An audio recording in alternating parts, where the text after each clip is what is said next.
despite saying I wasn't going to spend months figuring games out, for the sake of Fighter's Digest, I did exactly that for the last 3 episodes without grow. That's gotta stop. So we're having a format change. At this point, I'm just gonna goof around in the game and try and edit it together in some sort of salient. Anyway, today we're looking at Goiken Muyou, Anarchy Nippon.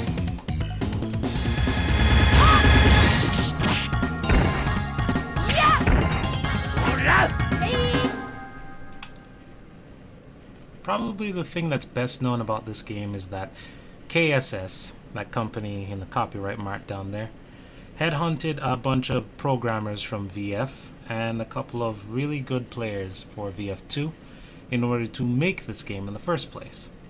That's probably the most known thing about it in general, whether outside or inside of Japan, since there's not a lot of info about this game. In fact, there's more info about the sequel, Goiken Muyou 2, than there is for this. I don't know if that's because the game is better, or because it had a better ad campaign, or because it was on a more accessible system like the PS1 instead of the Sega Saturn, but that's how it is. And the fact that all the menus in this game are in kanji with a little bit of hiragana mixed in doesn't make it any easier on me. But I do what I can. So, you've got this colorful cast of characters. The type of characters you'd see as secondary characters in a D-list delinquent manga and some monthly anthology that no one would really pay to it. I'm gonna keep it PG, that no one would really pay much attention to. But it is how it is. I mean, they're much better in motion than they are in these stills. Plus, you can play as the developers. Or that guy. Yeah, that guy. Yep. Anywho, the controls are more or less the same as you'd expect from VF.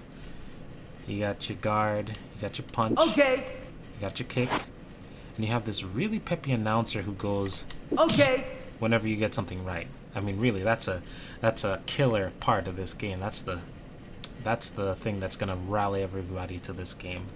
This guy that says, that's the stuff. So anyway, yeah, guard, punch, kick, and an evade button. It is more or less as blatant as you can get when it comes to modeling itself off of Virtua Fighter. And admittedly, it's not exactly a smooth transference either. There are some issues. Like, look at this. I'm punching this model right in the boob, and it only registers during certain frames of her stance. I can't even tell you if that's supposed to be on purpose or not. But it's part of the game.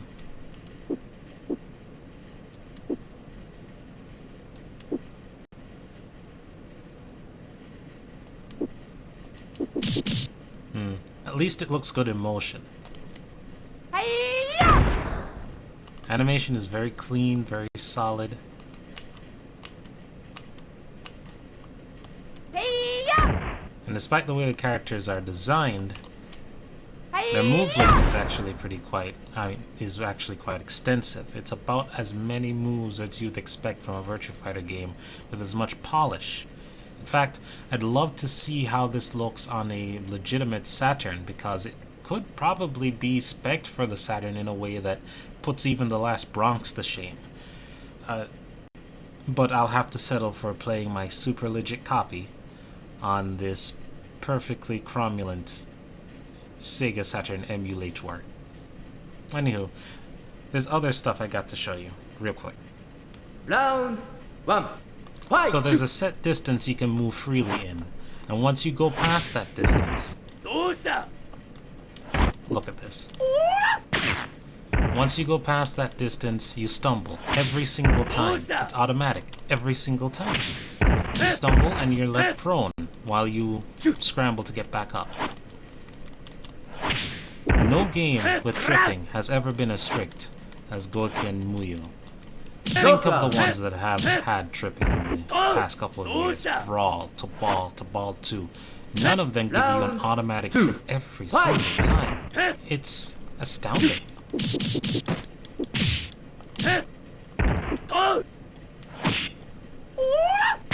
But why run when you can just gain back health by taunting? It's a system mechanic. You taunt, you gain back health.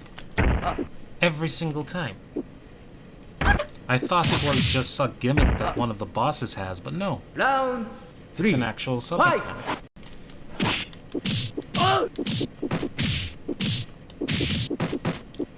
And here I'll show you the last thing that really caught my eye when it came to this game's gimmick, the things that it tried to use to differentiate itself. Knockout. Well, okay, never mind. You'll have to see in the next set.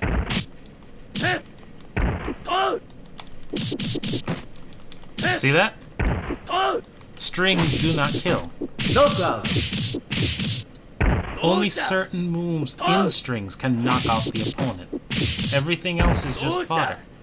I imagine that this gimmick and the fact that you stumble when you move away far enough were supposed to make the fights more dramatic, less anticlimactic when you clip somebody with a quick punch. But really just prolongs everything. Makes things frustrating, especially against bosses. Not that that would matter in a competitive format, except there is no real competitive format because the game didn't last enough to get a competitive scene. So, yeah, it's just frustration. See? Time over. And I still got robbed. But, yeah, that's what the game is like. It's still interesting.